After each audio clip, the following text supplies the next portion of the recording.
In our previous video, Intro to Voice Memos, we glossed over exactly where the files produced by Voice Memos are stored. With the introduction of Mac OS Sonoma, they changed the location. So let's dive into it. Let's get into Voice Memos here. Search for voice, select that, and there we have it. And we'll make a recording here we've already selected that from a settings perspective, we're going to delete everything after 7 days. We're using the compressed format, not the lossless. Lossless would improve the quality of your end product. And then we're going to file and start a new recording. So this is a test recording for us to be able to go back and see whether or not we can find this file, and if so, where it's located. That should do it. Done. And there's the file. We'll rename it. We'll give it a name that makes it easier to find. A voice file to find. There we go. And the file, that's a typo in there. Let's go back and change that. There we go. A voice file to find. So now we're done, and we could play this, but what we want to know is, where is this file stored?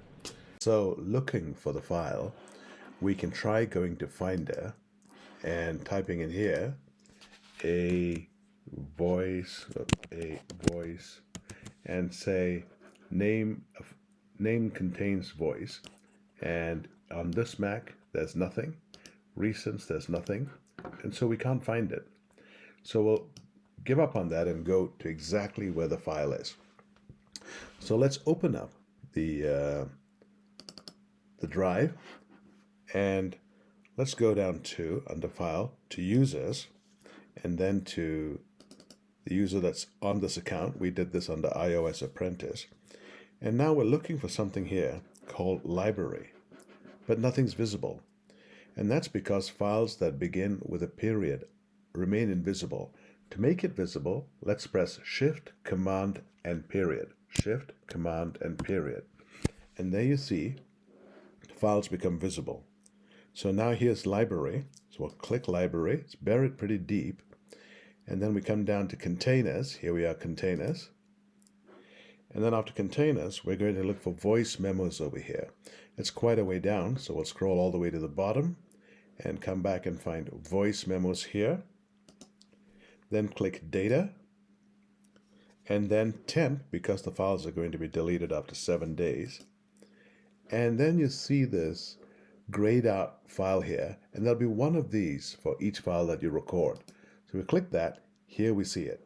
We have a voice file to find in the format M4A. And so we can click that, and it'll open up in music in this case. And it plays there. So let's close that. And so now we know where the file is. Let's take a look at it again from beginning to end so you can find it when you're looking. Back to the top. Go back to the main drive that you're using. Users, the user that created it. And then, in order to see all the files, press Command Shift period. Pressing it again will make it disappear, but we're going to leave it here.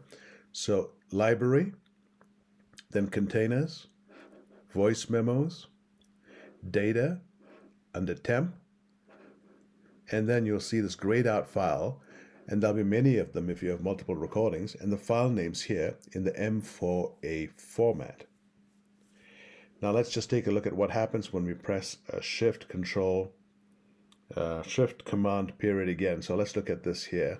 We can see that we've got Library here and Container. So let's go Shift Command period. You can see it all disappeared. Again, Shift Control period, and there it appears. Once again, start with Library and drill our way down. I hope that helps you find where your voice memo files are stored. Thanks for watching.